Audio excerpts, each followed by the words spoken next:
So these things really shift, don't they? These are quite slow. So what's the equivalent, like, miles per hour to like a full scale thing? Would there be? These probably are topping out at about 30 miles an hour, so they'd be about 300 miles an hour. 300 equivalent. When they're very fast, there's one guy's got a modified Touring, open modified Touring car here. At the end of the straight here, they'll be doing a little over 60 miles an hour. And that's 1/10 scale, so that would be 600 miles an hour if it were a real car. But the laws of physics don't scale. No, they don't. I was going to say.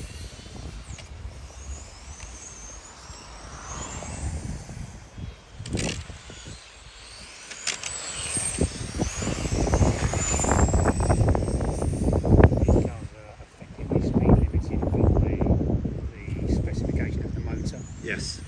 The class, isn't it, I suppose? Yeah. We're doing a 4-hour endurance race tomorrow. With battery changes and tyre changes and all that. Oh, okay. Was this practice or qualifying? Practice day, yeah.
That orange one's really good.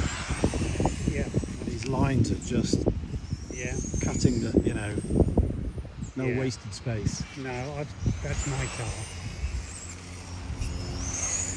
One of my teammates driving it. Yeah, it's really good. And he's just turned up. He hasn't driven here for 17 years. It's just We reckon he hasn't been here for 17 years. right. So, and he doesn't race that much, so he's just getting up to speed. Races like that tomorrow, he's going to win, I think. Looking at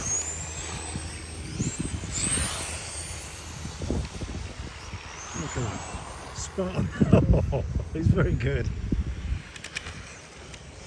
He's making like feet on everybody per lap by doing those lines, I think. Like he'll be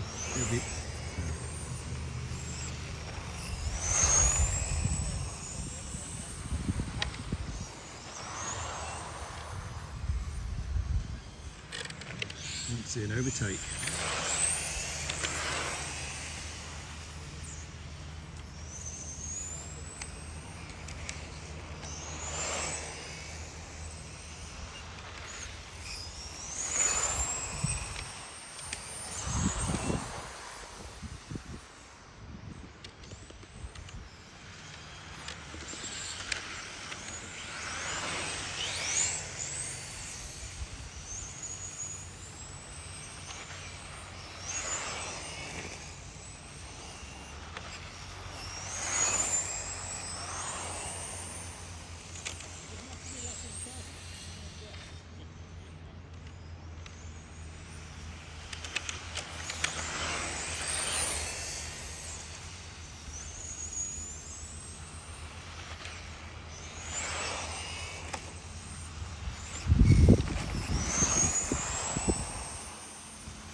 the green one.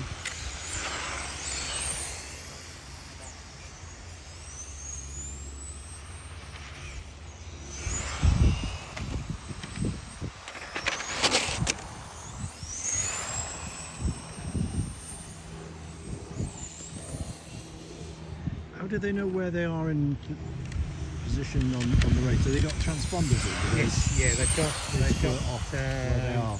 they got a little transponder, effectively just a slightly smaller version of what they would have in a full-size race car. Yeah. There's a wire loop under the track that they trigger as they go over it. Right. There's a computer running timing. There's some screens in the pits there with Yeah. the lap times. Right. So keep an eye on it. Say doing it manually must be Yeah, I've been doing this long enough to when you had tally counters and yeah 10 officials, right, 40 years that's ago, your 10 car. people with tally counters. Click. Yeah. Click. Matt, hello, welcome.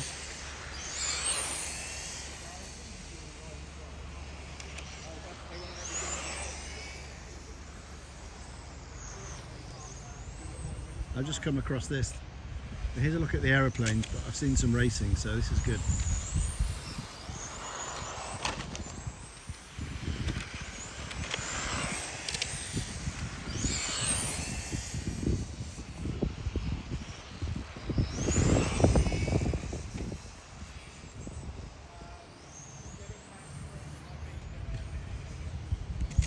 The guy said the top one's doing about 60 miles an hour, which is like a full-scale equivalent to about 300 miles an hour.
Hello again. You were the gentleman screaming inside the plane now. Indeed, it was, yeah. Now I've spotted you lot here. Yeah. So this is the racing pits then. Yeah. This is it. This is where all the magic happens. And this is one of our cars. It's the one I'll be racing tomorrow along with my team. The rest of them aren't here today, unfortunately. Right. So practice day. Yeah. And then we've got a 4-hour race tomorrow. It's not normally that long. They're normally about 5 minutes. So we're putting the cars through quite a lot of work for this championship. Oh yeah, I'd say. 4 hours. Yeah. So they're battery ones. So we've got, at least on my car, I've got little quarter turn fasteners and a plug.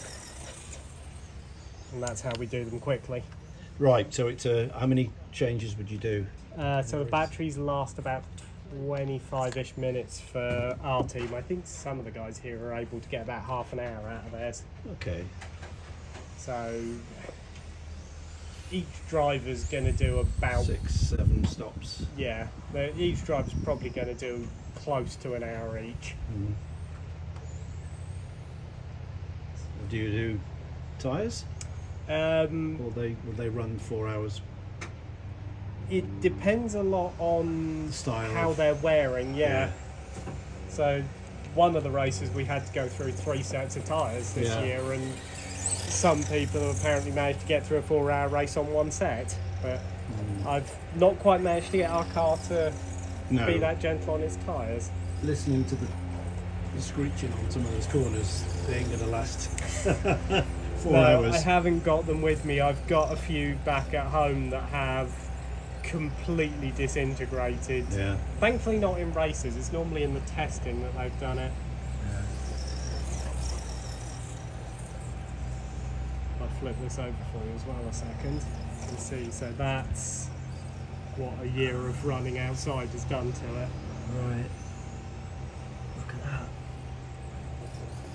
I presume that's when it bottoms out or scrapes. Well, it's when it's hit the curbs, Curbs, compared yeah. to. So this one gets mostly raced indoors on carpet. Ah, and yeah. It's immaculate. Yeah. Yeah, I can see the difference. Yeah, that's basically spare parts for the weekend, Yeah. since they're not quite identical twins. We've got about 3 things different between the 2 cars. So I guess it's like the full size ones. It's ride height. You've got it. Yeah, the lower you so- get, the better efficient. But then you don't want to bottom out. You don't want to. Yeah, so here we don't have a minimum ride height. What we do have limitations on is the bodywork. For our championship, they're supposed to look like Le Mans prototype cars, so we've got a restriction on what shells we can use. Okay. If you look at that gentleman's car, his is a touring car body. Yes. So it's the same style of chassis underneath, but Just a that's- different. Yeah, different style of bodywork. Yeah. His is also a lot faster. Right. Our motors come in different categories, and they're a bit similar to different capacities of engines you might have in a full-size car. Right. Got it. And So you're not competing against him, though, sure? No. No, I was going to say. So he's just here, Different. same as we are, for some practice. Yeah. So tomorrow they'll all be the same. But they'll all be like this tomorrow. All the same. Do they get scrutineered? They get checked. They do, yeah. So we've Before you got start? a minimum weight, and we've got a lot more rules around batteries.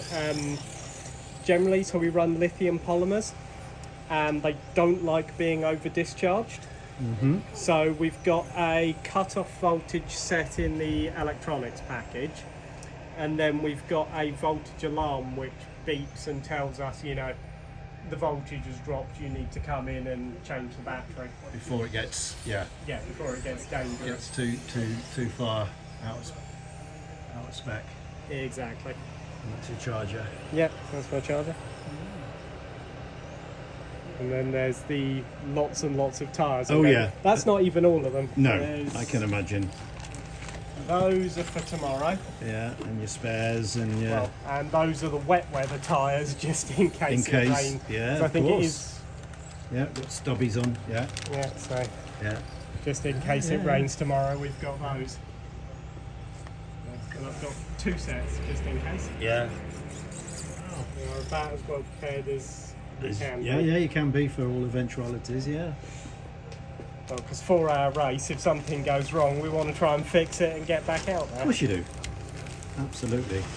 'Cause that happened Yeah. to me Yeah. the second. To finish first you've got to finish. Yeah, and it happened to us at the second round of this championship. Our car, we sheared a bolt about 1 hour into the race. And you think, that's your chance of decent result over. But a lot of other teams ran into issues. One had a motor blow up, one had, I think, some suspension issues, and we ended up third at the end of the 4-hour race just because we got our troubles out of the way early in the race. Right. When everyone else hit trouble later, we were still going around. So you've got little transponders on there, have you, that trigger a timing loop or something? Yeah, so it's very buried on my car, but that little bit with the gold text on it Oh, yeah. is the timing transponder. Uh-huh. So it's that right down in there on the chassis. Yeah. And then you cross a line or a loop or something. Yeah, so there's triggers a induction loop. There's a line on the track and it's buried in there. Yeah. Where I normally race, my club race indoors in a village hall on carpet, and so we lay the loop underneath the carpet. Where am I sat? 8th. Very good. Well, I wish you all the best. Thank you very much. We'll go down and see what else is here. Yes, lots of it. Something very interesting sounding keeps revving up and taking off. I'm not Yeah, quite there's a sure. Mustang over there. Oh, is that what it is? The Mustang with a Merlin engine. See, one of the other drivers thought it sounded like a Merlin Yeah. going overhead. Yeah, it's a Mustang. Right, that makes Yeah, sense. it's a silver Mustang. It's got oil in. I've never bought it myself, but what we need is something thicker. Better get a painting on it, put in oil in and thicker than what? I'm not rebuilding them now, that horrid shops. What have you got in them? 5 in the back, 600 in the front. That'll be enough. So this is where the magic happens, is it? There is a little bouncy. This is where you win or This lose, is where is the it? race engineering happens. Yeah, where you win or lose. Prep the cars. Yes.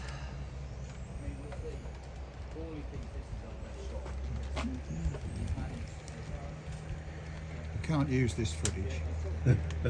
Secret source. What it says on the tin? It's the secret sauce. Yeah, Secret sauce. secret sauce. Secret sauce. Packet clean. Mine. I like you. I like the fancy screwdrivers. Yeah. That's the best bit. Look at the bling on that. You have to have the bling. They're Look at the normally, bling. they're normally lined up. Sorts of. It's not that I'm a bit OCD or Yeah. anything. Well, but- when you're working, you know, you need to. Hmm? There you go. Look at the bling. Fit things with those, they go faster. Oh, yeah. Oh, no, that's a different body. What's going on here? It's a different thing altogether. That's just a bit of fun. So that's an all-terrain, all just dune buggy. It's just a Tamiya holiday buggy, Yeah. sort of As opposed to the race car type things. £100 bashing fun buggy. I'm going to hear that down by the Oh, good. Hey, hello.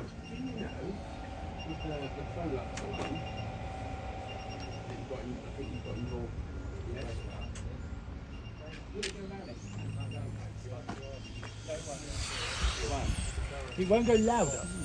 You can only set voltage and Yeah. things.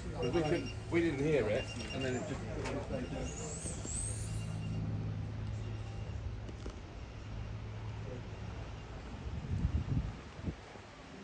Let's go down and see what's what down here. I've already been round here this morning, but we'll do another stream now just to.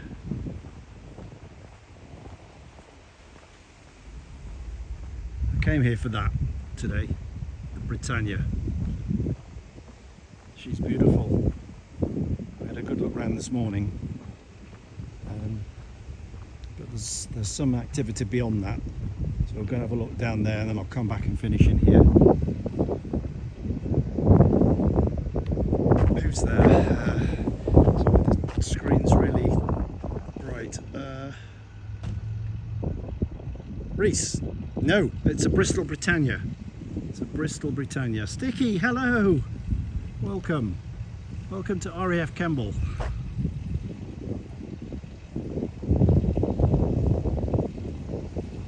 Yeah, the Bristol Britannia. I wish PMD and DG would do the honours, or A2A or somebody. It's absolutely fantastic. Turbo prop engines, big heavy transport, RAF command. We'll go on it in a bit. I've been on it this morning. If you can watch the VOD back if you want.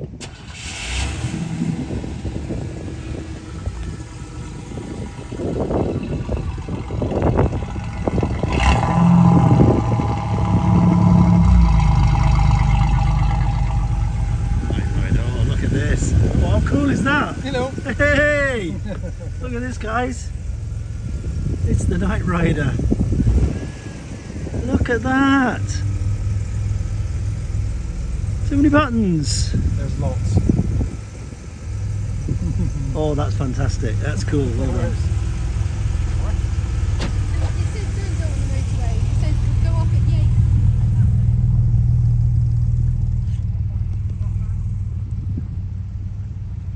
The Night Rider. You see all sorts of things, don't you, when you come to these places?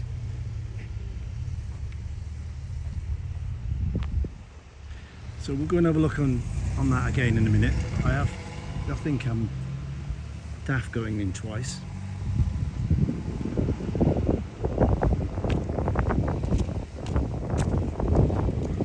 We'll go and see. This is the Phantom Aviation Group. So should we go and have a look and see what's here?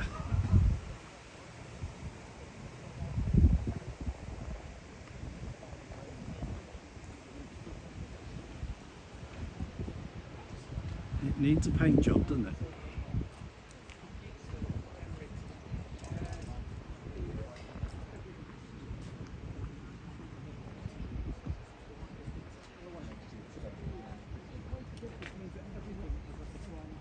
Hello. Hello. What's all this about then? We've got an open day. Marvellous. So it's a paid event. So it's £10 per person unless you're a BPAG member. Are you I'm joined not. with it? I'm not. Then I'm afraid it's £10 if you want to. Okay. But yeah, you can go in, have a look around the hangar. We've got 2 jets in the hangar and an engine. Yeah. There's plenty of people like this handsome fellow here in high vis, willing to answer any questions that you might have. Right. And there's also cockpit Okay. tours going on with 597 if you're interested in jumping in the Right. cockpit and having a look about. Okay. Interesting. Yeah, and a bucket. Bucket around the corner. Right. Okay. I'll go and see what else is around and come back. By all means. It's very good. Look at that. £10 a go. I think we'll skip that one. The other ones are free.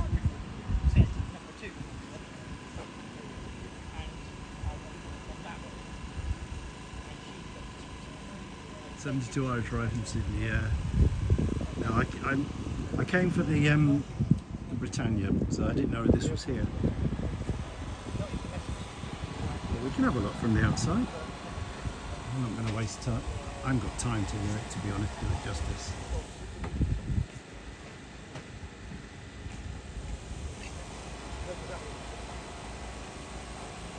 He's investigating Britannia. Yeah, all right, we'll go and have a look. I'll go and take you on board now.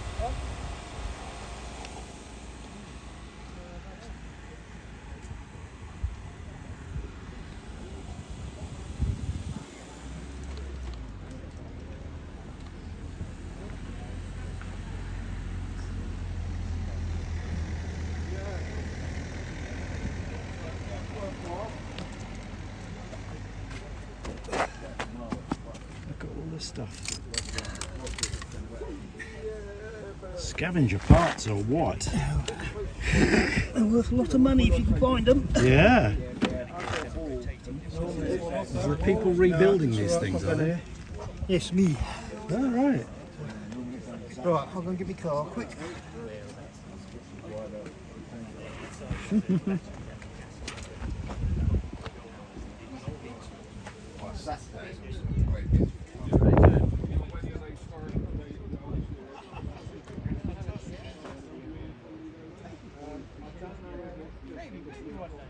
Maybe you should go to the office of B&T, use the cutter prod to wake up. Yes. Absolutely. Yeah.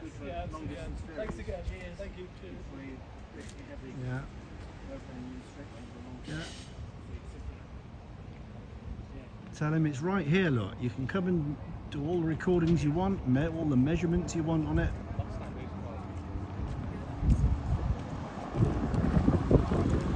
It's the last complete RAF transport Britannia in the world. There is another one, but not as complete as this. And there's a cockpit in Bristol at the Aviation Museum. That's all. But this is the only one with it on its wheels.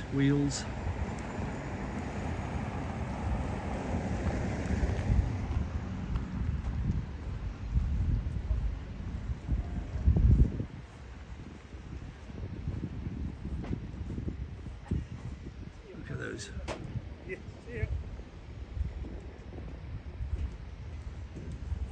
Look at the size of that.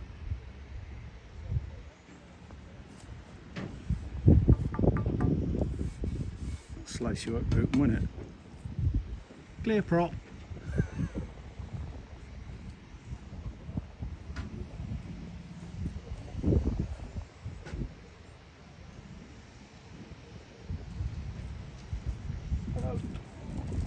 Yeah. Bristol Proteus engines.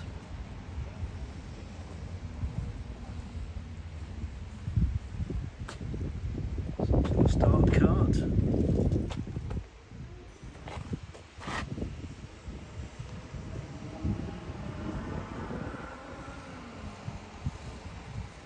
Smell the oil. Yeah, this thing doesn't run anymore, but they do maintain it.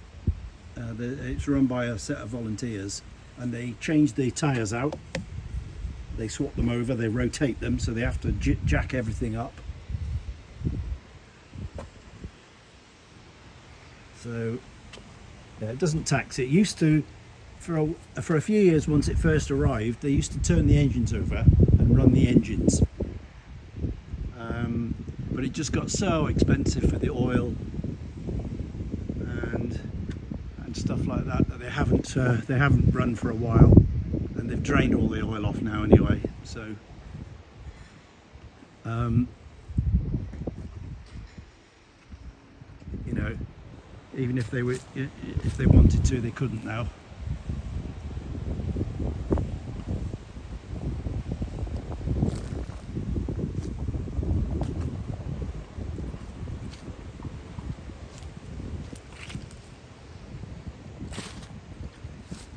Yeah, she's very big. Very big. Quite a few feet up there.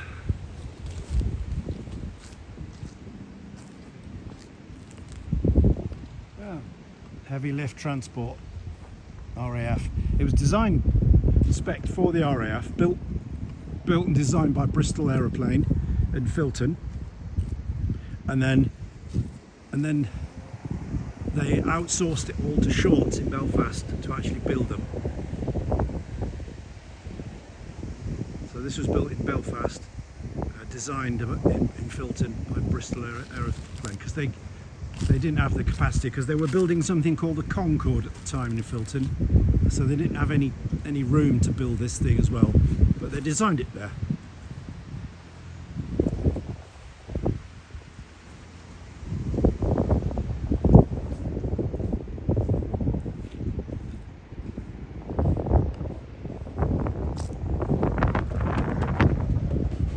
Do the walk around flaps.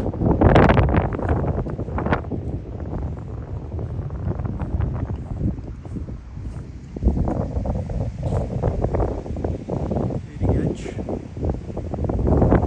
There's no icing boots on them.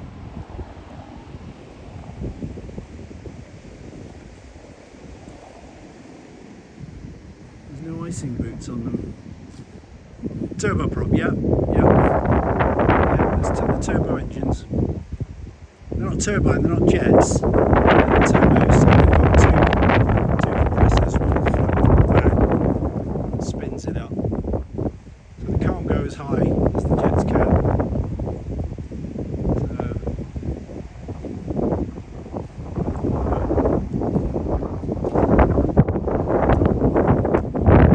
They were the last of the sort of prop technology before the 707 came along, the Boeing jet.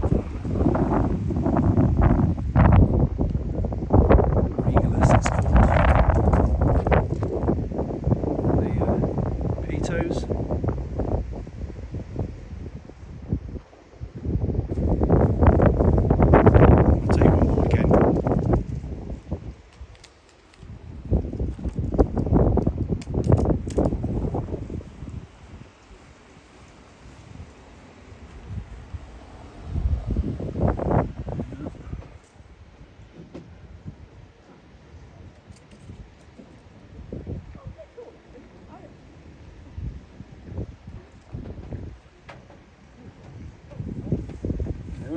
Belfast, August 1960. Lynham float was made here in October 97. And there's video of that arriving.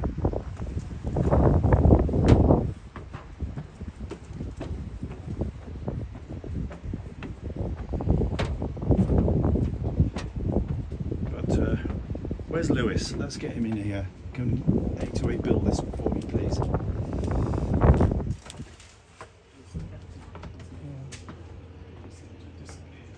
Here we go. So that's the inside. As you can see, it looks massive because this doesn't have, obviously, the bins, doesn't have the overheads like a normal commercial plane would. Yeah, I can do that. Yeah. He is coming out. They got into the water with the Egyptian.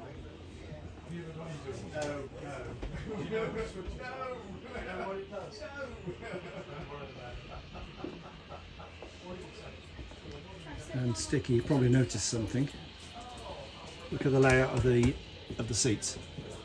Notice anything? Yeah, they're backwards. That's how they did them. This is like a combi setup. So obviously you've got the top half here. You can put like tank tracks or any sort of military hardware and strap them down here. Most of them ran like this, and these were just like for the passenger troops to be taken or out to service somewhere to Singapore and back. But yeah, they're fitted backwards by purpose.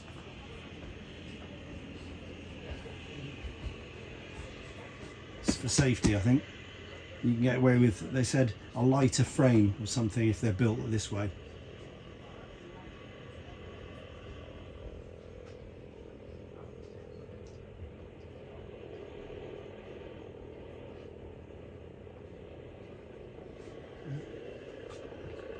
And there she is arriving.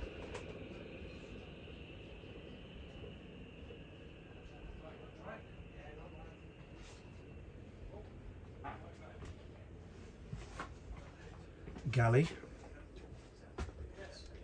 Cup of tea, sir?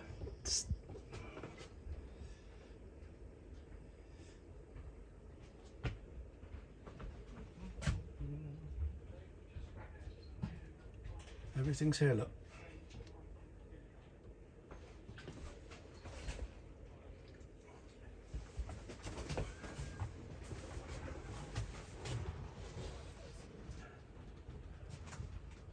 Toilet.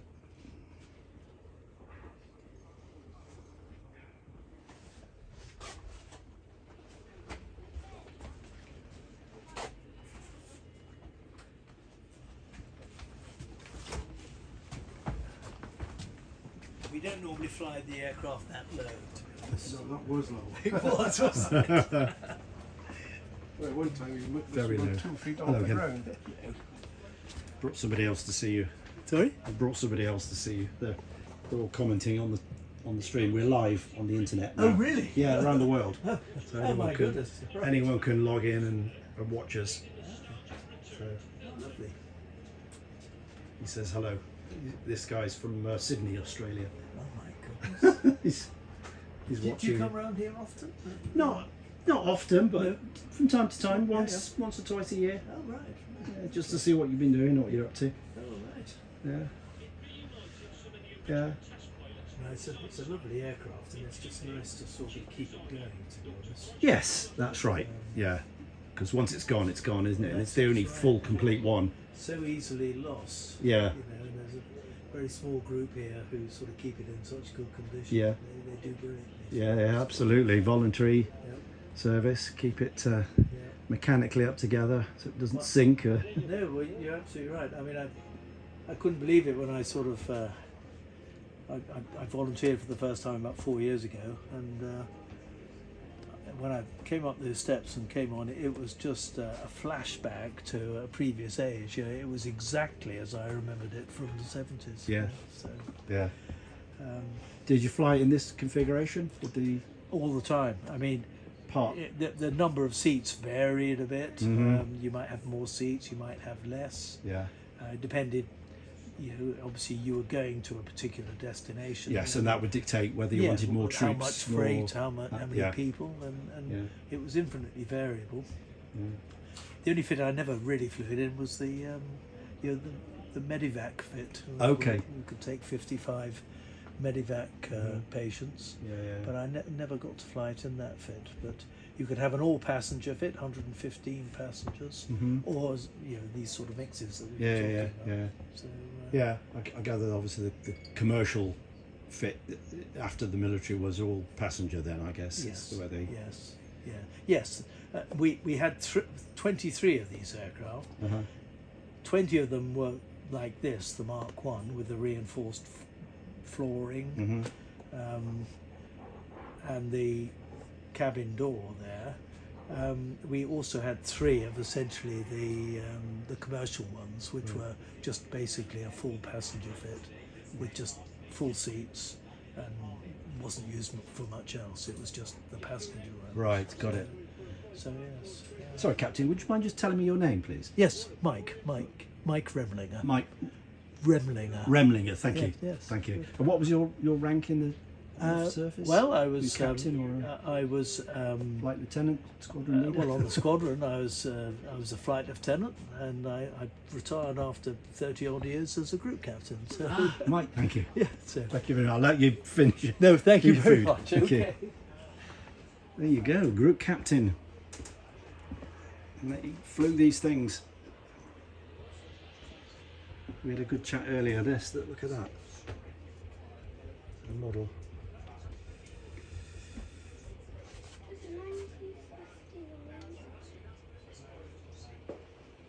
Merch.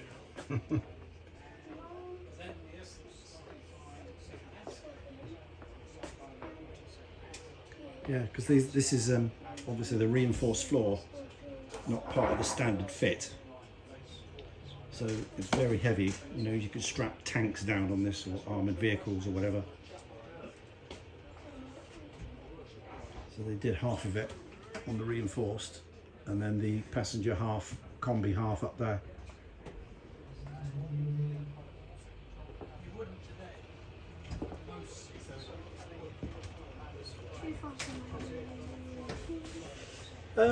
Yeah, it's okay. It's pretty neutral. There's a bit of aviation oily type aroma around, but not much. Carriage. So carriage stuff. So there are like this. 23 of these they made. This thing. RAF only lost one. Overran the runway at Aden, I think, somewhere. Yeah, Aden. Car. And they decided in the end it was too difficult to recover, so they blew it up. They blew it up, so no one can get. There it is. Look, no one can get it. That was the only accident they had.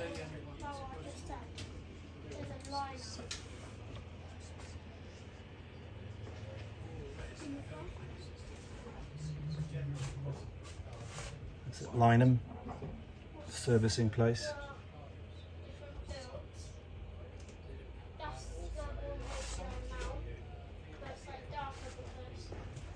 Photograph. There's a Mark 1 and Mark 2 flying together. Very rare.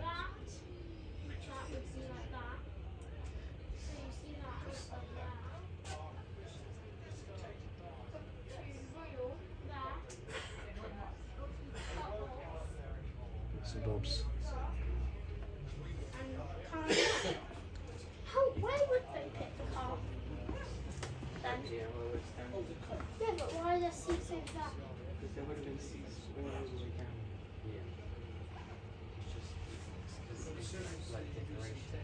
Yeah.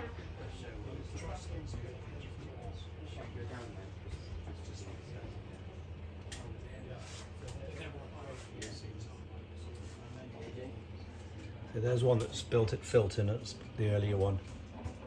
The rest, all of these, built-in Belfast shorts. Belfast, Belfast, Belfast, Belfast, Belfast. There's a one. There's XM520 built at Filton. Filton, Filton, Filton. Well, there's a few built at Filton, but most were at Belfast. There's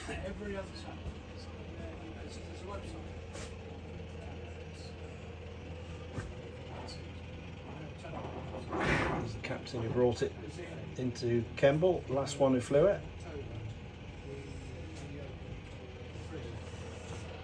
Otherwise, you can pull them back really quickly, which is not. But you really need to be Not the way you'd want to take off. Well, is this the way to take off? Something's probably been disconnected, hasn't it? So, yeah. That was one of the modifications they had to make, I think, to make sure that the takeoff was smoother, because otherwise. Brilliant. What do you think, boys? There you go. What do you think, lads? It's good. We let someone else come in. Somebody else wants to come in, I think. There's people waiting. Take your time. I thought there was people here waiting just now. They're not fed up waiting, I suppose.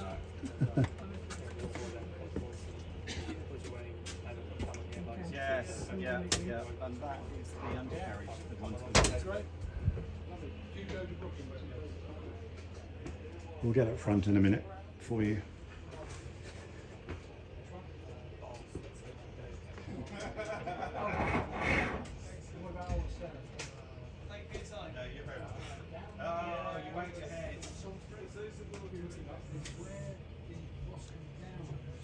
Yes. I tell you, if this was a thing, we'd be in it all the time, mate. Can you imagine this? One of these, a Connie, a Strat DC6. Yeah, where's Julia?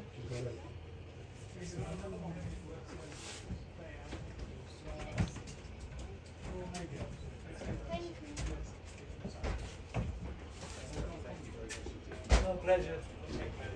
Thanks again. Cheers. Thank you. Come on Hello. in. Hello, hello, hello. Hi. Hi, all right. Yeah. Good. I'll let you chatter on. Yes, yes, no. So we popped in earlier, but I've got a different stream lot now watching, so they begged me to come back again, so here we are so again. You've had all the spiel from hopefully somebody who knows more about it than I do. Mike gave us the thing earlier, but that's great. No, the gentleman said he was on earlier with Mike. Yeah. So. Yeah. You could see where the Concorde got their idea from the yoke from. Yeah.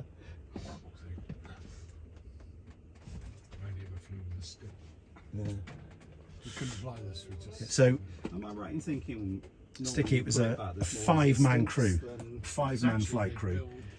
Captain, co-pilot, flight engineer actually sat here. Try and Sat here, even out. like I'm here now in the flight engineer's position, and they brought the chair up and they leaned over like this, and the flight engineer then controlled all the yokes and the engines and stuff.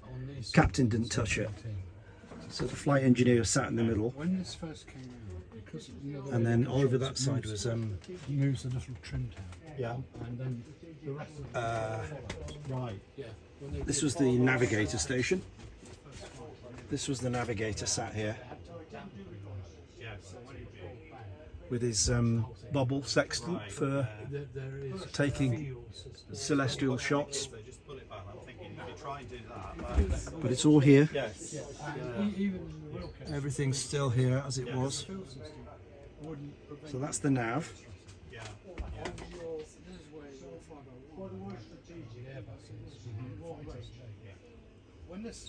And over this side was the radio. So originally this would have had a radio operator in when they first started. And these are all the transmitters and receivers and whatnot. And look, the Morse code.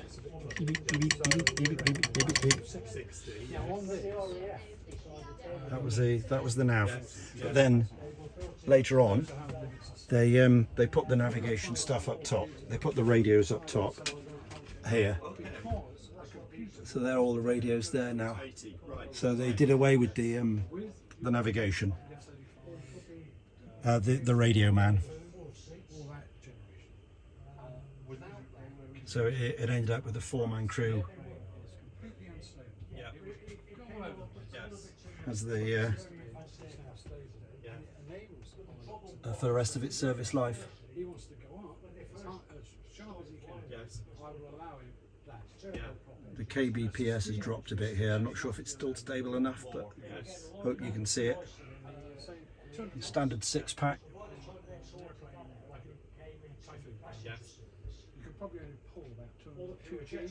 Right. Oh, Doubled its weight. all the stuff. Almost doubled its speed, say 100 knots. Yes. The mirror to see the compass. Yes. It'll stop because it's twice the weight. Yes.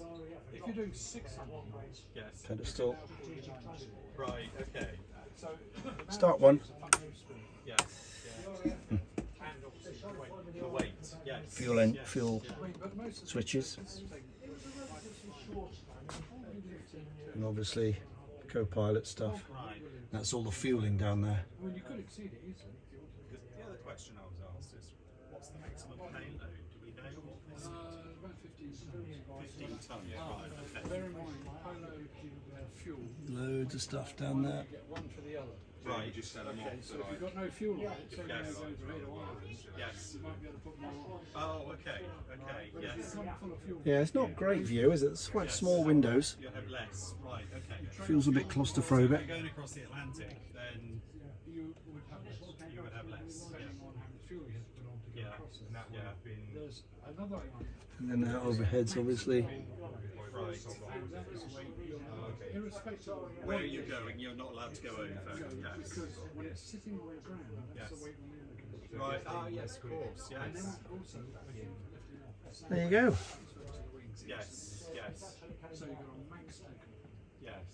Yeah. Okay. And some aircraft believe it or not, the London one, because that's only a function of centre of gravity. Yes. Because the centre of gravity is critical. Right. Like with this, they probably put the heavier loads over the wings Okay. and the undercarriage. You need to watch this stream on a tablet. Why? Times weight gives you your force off. Why not on a proper big screen? Correct. Well, the people who load the aircraft do it. They're professional loaders. Right. They work out one person They then give those figures to the load master who Warm in here. he then will give the final sheet to the captain. Yeah. Yeah. Say I'm happy with this. Off you go. On every commercial flight, As soon as it's free. Right. even on helicopters, Thank you very much. but on military helicopters, fuming, because it wasn't very long, the CG variant isn't that important. Right. Chinook it was, because it's long. Yes. Yes. So if you actually had the Land Rover right at On the the back, back, that's not good, is it? No. So, So- you need it in the middle, I guess. we used to do it all by common sense. And Put it on a wide view. There's a wide angle lens. So if you were picking up something, the ropes. the aircraft design on the Chinook, 3 hooks. Right. Got centre. You've got big, heavy. Yeah, come on, Lewis. Get yourself in here. Get the A2A team in here and make this thing for us. And you can, if you've only got 2, you might put one on the front, one on the middle. There you go. And that would be all right. Yeah, because there's a maximum weight you can put on that helicopter. Yeah. But if you like, I carried Pumas, well, they're not that heavy. The tanks, the light tank, the Scorpion, yes. The lighter variants of those. Right. Not much fuel, so Yes. you couldn't take them very far. Yes. But you could carry them. Yeah. Yeah, it's very much, if this thing has been tasked to go as far as it possibly could, you have the lighters. Sometimes. Yeah, you want it for these Right. whereas it could carry up. When they said it had to do 3,000 non-stop. Right. They had to knock off 15. That's something when we were operating in Afghanistan and Canada, no, not Canada, back Kabul, it's 4,000 feet up. Right. Yeah. Yeah. Must be a gyro, some kind. Yeah, autopilot gyro unit. That's what your gyro looks like. Yeah. So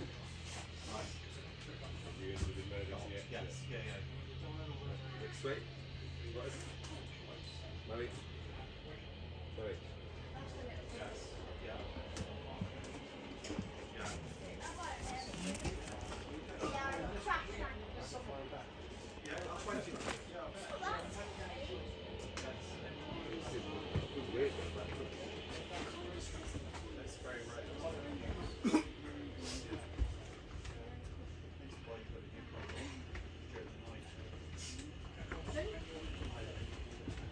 That's the hangar at Bristol at Filton.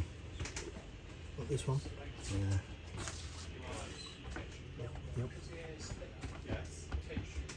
That was where the Concorde was made as well. Oh, right. Yeah, the Brabazon hangar at Filton. Concorde was made in there.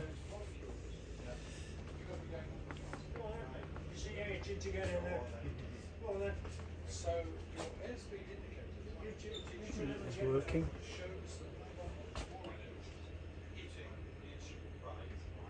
Oh yeah, DC6 much smaller. Yeah.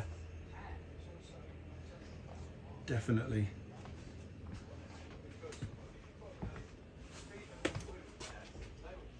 Oh, it's finished.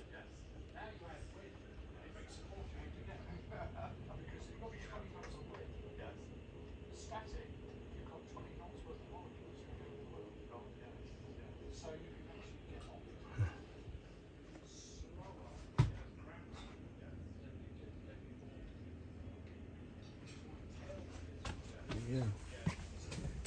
Even headphones for the crew. Original headphones.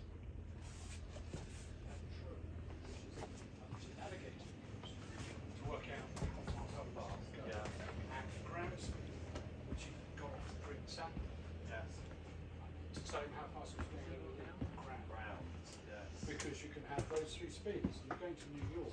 Well, the one you're really interested in is how fast am I going over the globe? Navigation wise, doesn't matter the other two. No. They're for flying the airplane. Yeah. And again, this was further complicated because at certain heights they changed to Mach number, Right. which is a percentage of the speed of sound, Yes. which varies with height. So that gizmo Yes. used to tell me you're doing point what 7.2. I don't think we're That fast? About 0.5. Oh right, I used to fly at 9.2. So I used to Right. reckon 9.2. 0.92, yeah. We could. We were limited to 0.93, but we could fly at 0.92. We cruise normally at 8.7. What's this in? Mach number. No, what aircraft? Oh well. The Vulcan. Right, going to say. But the modern airliners are now up at 0.82, 0.83. Yeah. I think some even, like the Learjet, I think is up at 0.85, 0.86. Yeah. Because it's up at 40, 50, Yeah. in the 40s. Yeah. But yeah, so that's the complication of just speed. Yes. Is Mach number, true airspeed, indicated airspeed, Yes. and ground speed. ground and speed. actually, there's another couple in there Yeah. because you've got instrument error, Yes. and that gave you another speed. Right. And Mike, when he did his ground school, could give you the formula for working it. Not sure I could ever do that. But certainly I was an examiner, and I used to sit there and go, right, give me the conversion from indicated to, and you go, is it? I think that's right. So yeah, so density, temperature, all affects what's indicated because they're all pressure instruments. So pressure varies Yeah. with height and With temperature. height, yes, And yes, temperature. depending on which And part of density. the world you're in. And though. density. Yes. Yeah. And density is another variable. When you watch the Met forecast, they talk about highs and lows. Yes. Because at the moment we've got the weight of atmosphere sitting on us. Yeah. Yeah. Now the standard worldwide is called 1013 millibars. Yes. That's yeah. how much it weighs. If there's an anticyclone comes, like a big high, it could go up to 1040. So that air is now much thicker. But it's probably going to be warmer because it's come down. Down. Yes. And then your lows, like the hurricanes, Yes. they're down at 910, 920. Yeah. And that's why the pressure's so low, the sea gets sucked up into a tidal surge. Yes. Yeah. So there's a whole load of variables. Yeah. Got to know all about that. That's why I had to have O-level maths. Seriously, it's all I had to have. Yes. Yeah. And most of it I did. Okay. That tune. Yes. Yeah. Right, there we go.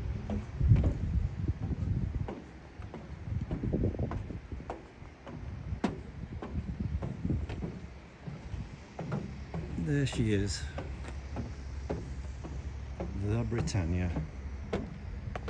One more look.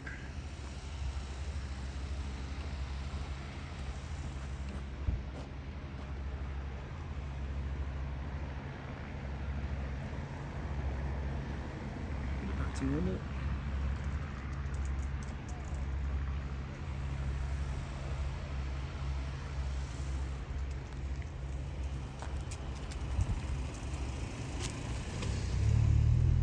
Let's go and take you around the front.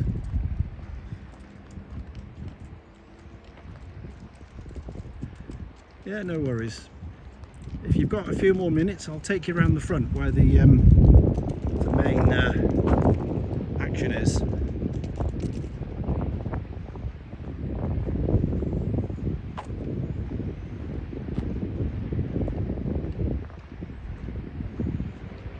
Oh, we've got 60% left on the charge. That engine there you can hear is a Mustang. It's a Merlin Mustang.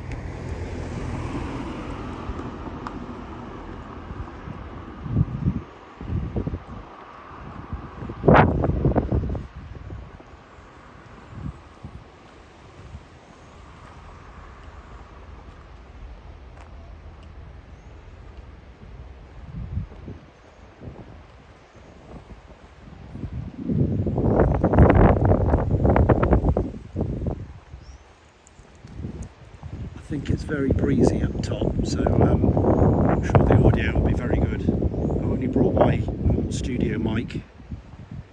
I haven't got a fluffy on it, so forgive it if it goes crazy when we get round the corner.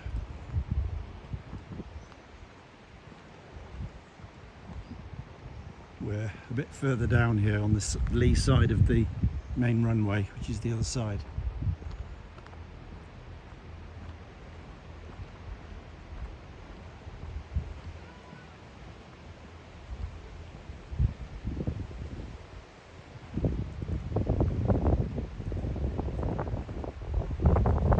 If it goes crazy, it'll just crack up, and it won't be very nice at all to listen to.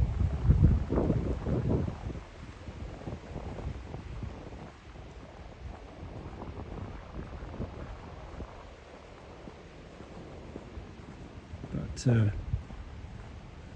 we're all on radio mics today. So here's the transmitter. And I've got a clip on me personal mic, and I've got a receiver in the other pocket which is connected to the input of the phone.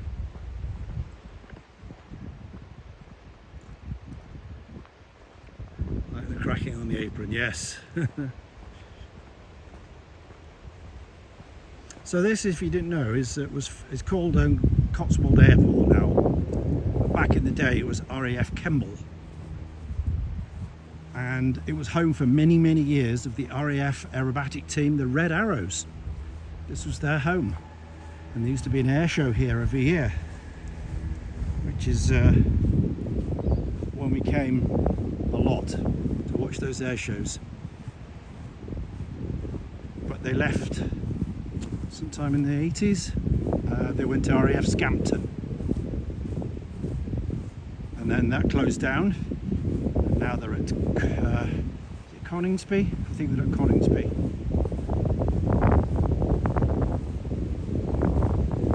And this was closed for a while, mothballed, and then somebody bought it, put some businesses on it, but kept the airfield going.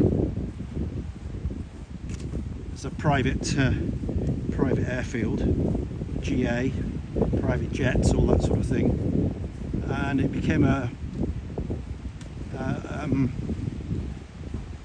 junkyard basically. You'd send your old 747s up here to be scrapped. So there's a dismantler here as well. During the COVID, this is where all BA's 747s were lined up here. here in Cardiff. And a lot of them were just strapped here as well,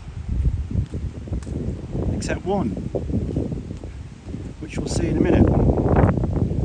I'm coming back here on Wednesday with Jack, and we're going to tour the 747 that's here. It's not open today, but it's open on Wednesday, and we're going to have a tour of it. So we're back on Wednesday during the day.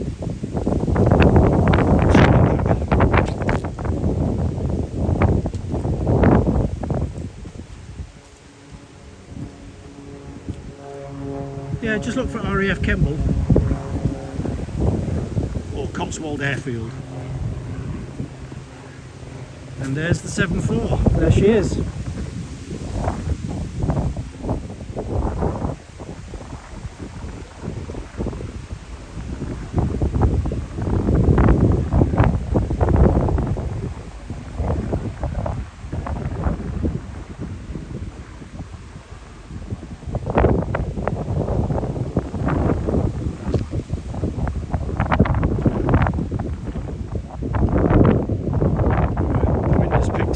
So apologies if the audio is just meh.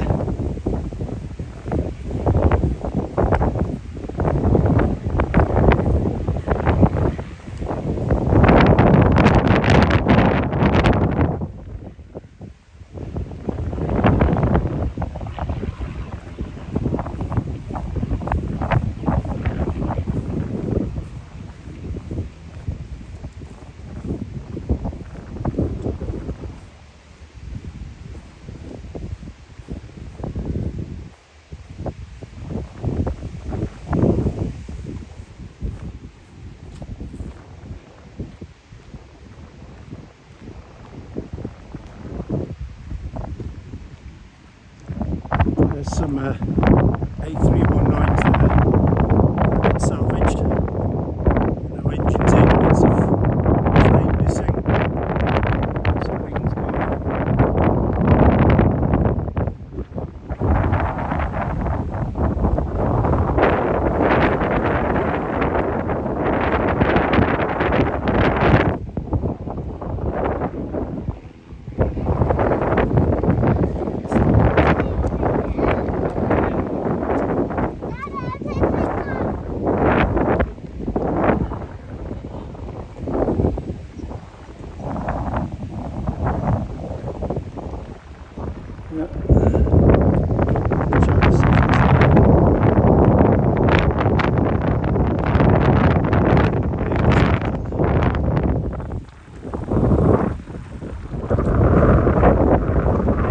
And here is the Queen of the Skies.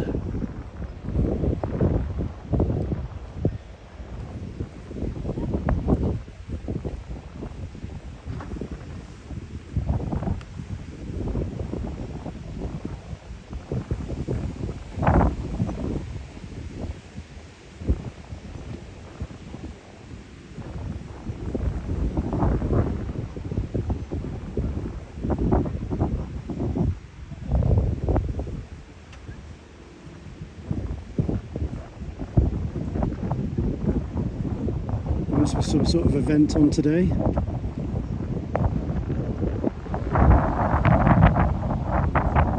This is Buccaneer.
somebody we should know about.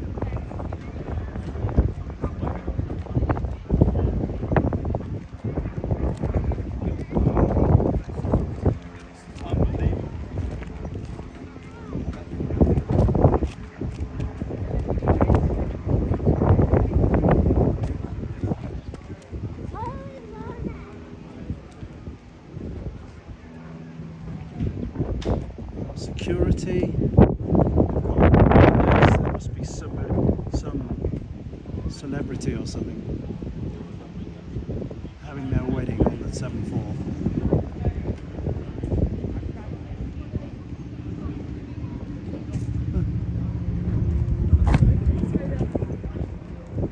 Yeah.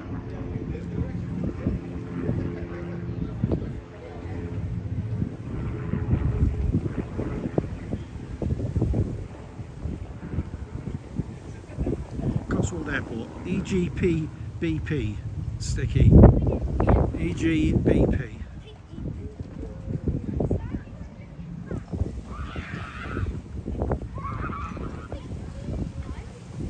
There's another thing.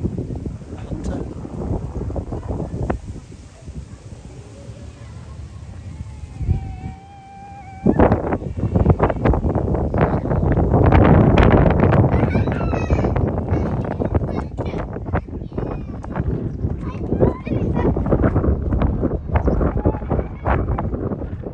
Yeah, movements are stopped now. It was very busy an hour ago.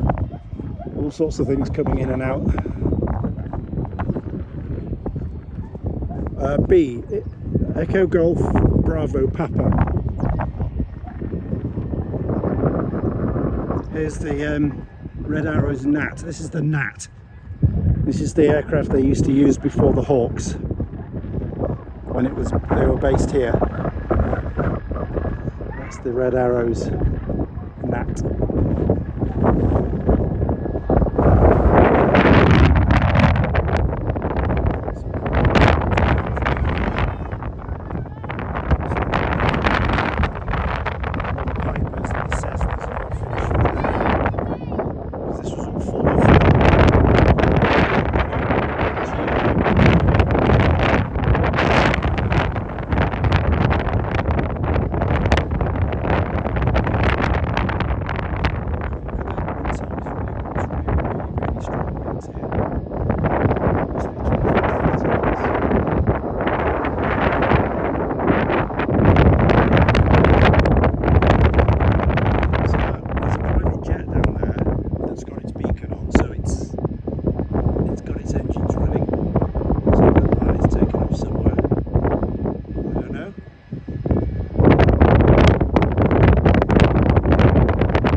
nice afternoon. Watching the movements. So earlier on there was plenty. Let's see if I can get around here. There we are. There we are. We're in the lee of the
and that engine over there is one of Frank Whittle's very first one.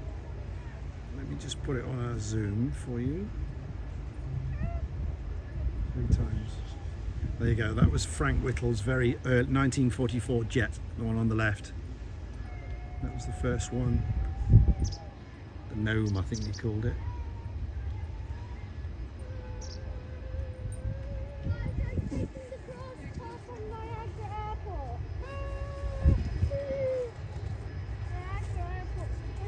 It's already done it.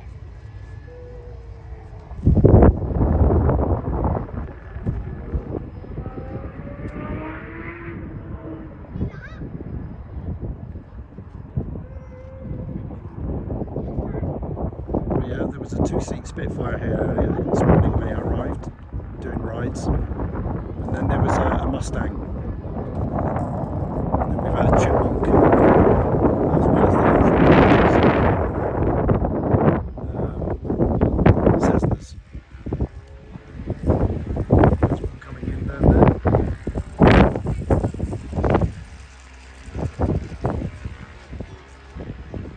Oh, he's going out. No, he's coming in. I'm keeping back here to keep out of the wind.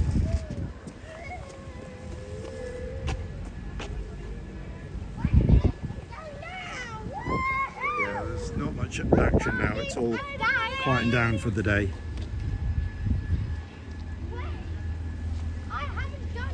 But earlier on, they were going out every few minutes. Oh, I want to die. he's coming up here.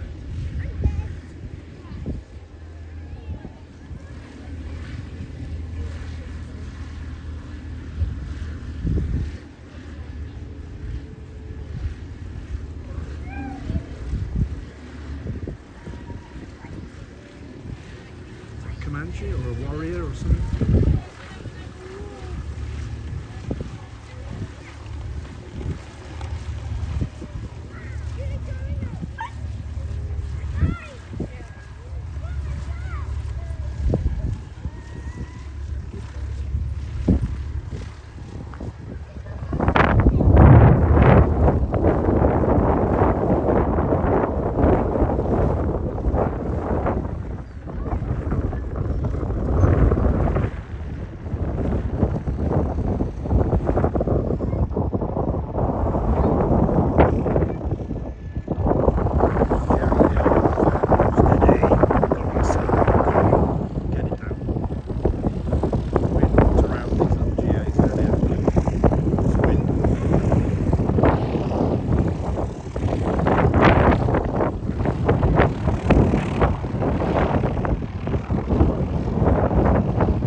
the engines run out, rev up. Now they've stopped.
Smell of coffee.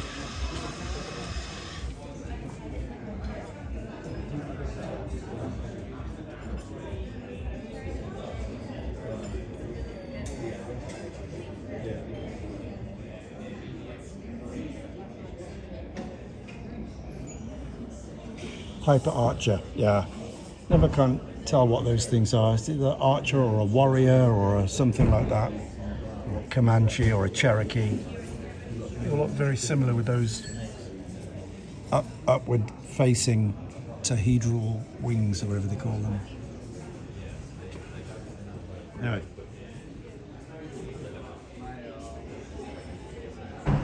This is the Aviate Cafe. Obviously, home of the arrows.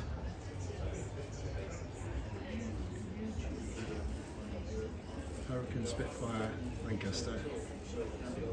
The three famous Battle of Britain.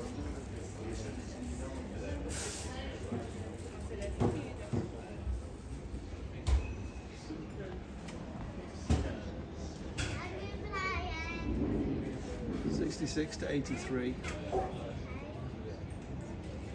Flying the Gnat before they went to the Hawk.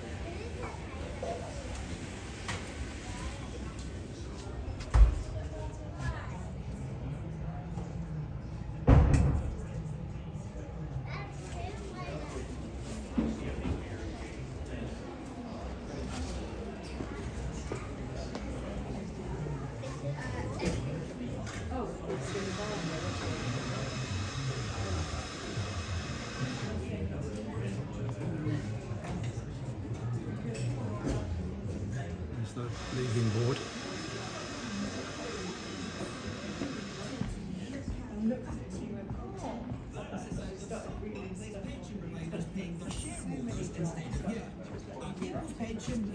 Skybush air-to-air missile. That's why over the last 5 years we've given £100 million back to our members instead. You've broken the cap off again. People's Pension. Now that's a pension with purpose. Visit peoplespension.co.uk/pay-as-you. Virgin Media M125 broadband go full throttle. That's powerful like an elephant, cruising on a truck with backwards. Switching is easy. We are everything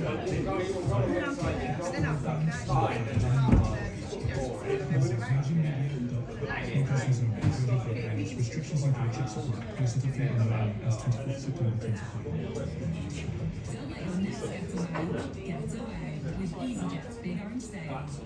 Get up to 20% off flights and enjoy your next holiday on your schedule.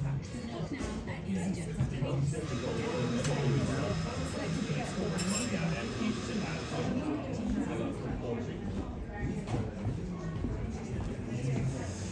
Right.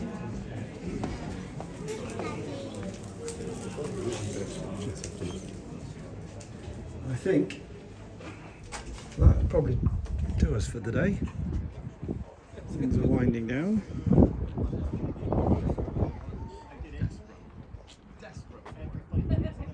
What's happening now? So I'm going to walk back and call it a day, I think, and drive home. Going about 50 miles, less than 50 miles from home. Here, just under an hour it takes. It's a very nice place to come.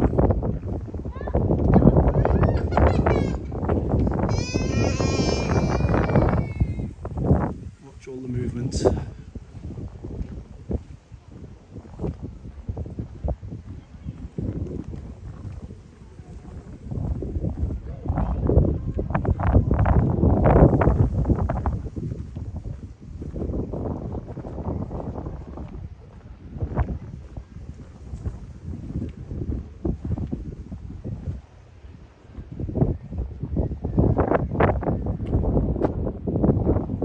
Bikes.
Going the other way. Yeah, no, that's good, thank you. Yeah, appreciate that. Thank you. Going the other way. Yeah. So it's just Yeah, just a private, private function tonight, yeah. No, not Taylor Swift. No, Anybody, if only. any celebs or anything like that we should know about? I wish. I wish. I just wondered, because normally you don't see security like this. No, this is just a private event for just a party, that's all it is. Nothing celebrity-wise. So, usual. Yeah. But there you go. That's right. Take it easy. See ya.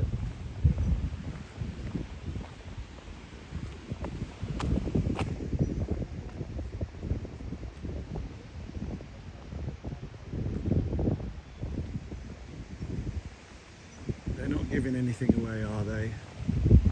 They're not giving anything away. You don't usually have, 3 security guards just for a private little function.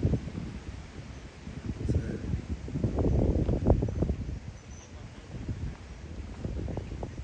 they don't want anybody filming it, so yeah, there's something going on in there.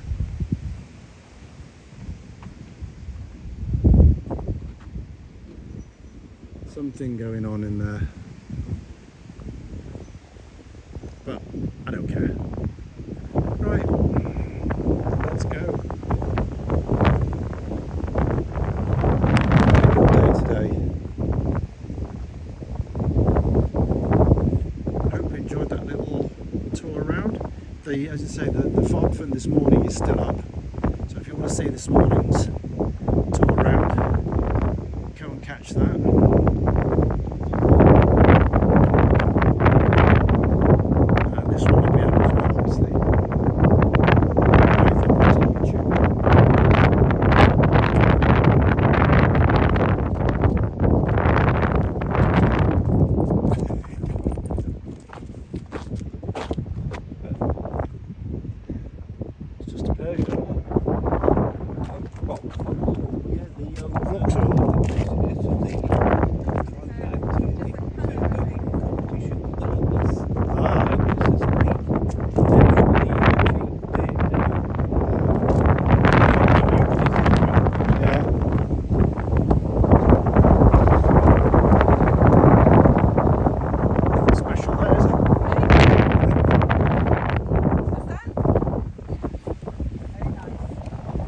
220.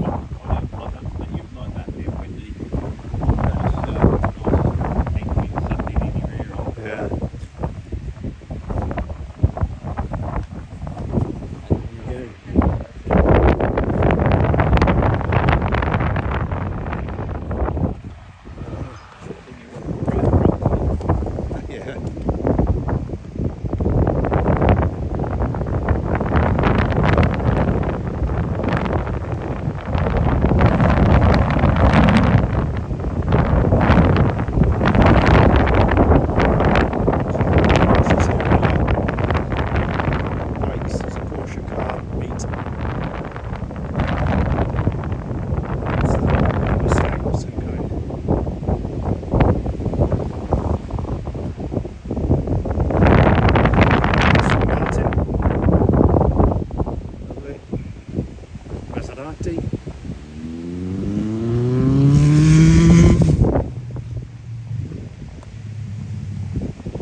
Finish off, go home, have a bite of supper, have a couple of beers and get on the sim. I haven't got a Britannia to fly. Still, we've got a Connie, a four engine Connie or the DC6, but not quite the same thing as a high and fast Bristol Britannia.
Wind should have died down now. It's pretty horrendous up there, wasn't it?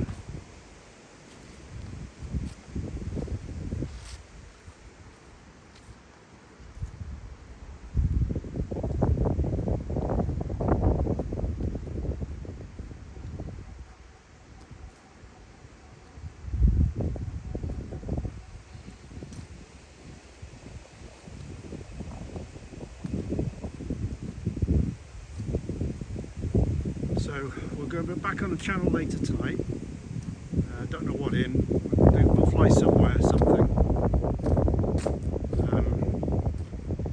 Sunday we'll be flying. Monday and Tuesday I'm working. We've got more internationals. So I'm in London Monday, Tuesday, so I won't be flying then. Back Wednesday. Possibly flying Thursday, possibly Friday, because there's some Rugby World Cup in Bristol, Women's Rugby World Cup, and there's talk about setting up a PA for the press conference in the day,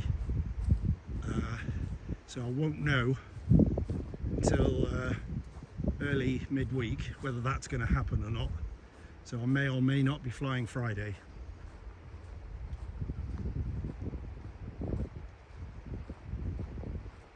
Which is the last day of our Misfit tour, current tour, Mediterranean tour. So I'd like to finish it off. although I've flown it anyway already. I'd like to fly it with the others. It's 21 weeks, 21st week.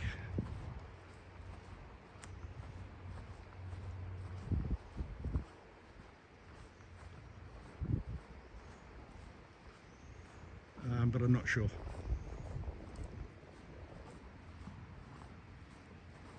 But I'll let you know in due course.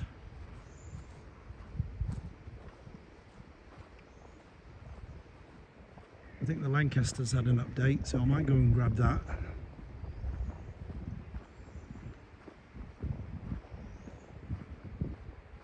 No update for the Aerostar this week.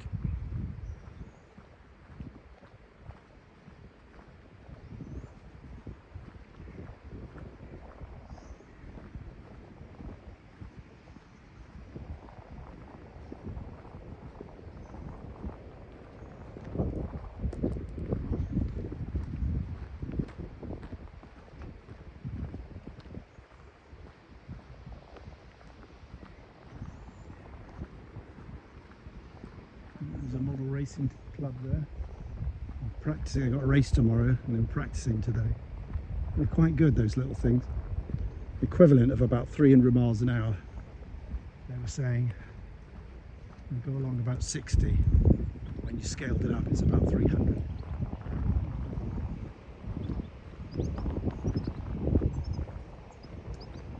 Right, so here we are.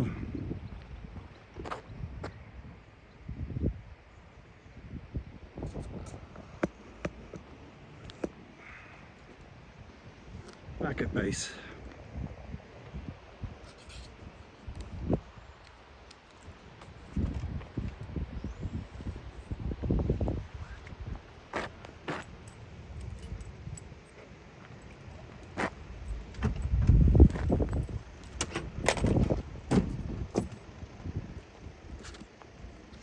So, one more shot of the Britannia. There you go.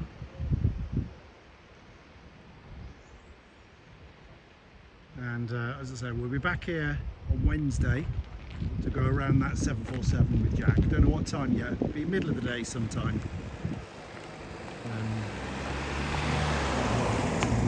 I've got to speak to Jack about that, and we'll figure that out. Right, that's everything. So we're going to finish there. And thanks very much for joining, everybody. And I'll speak to you later on tonight, back home in the sim. So thanks a lot and farewell.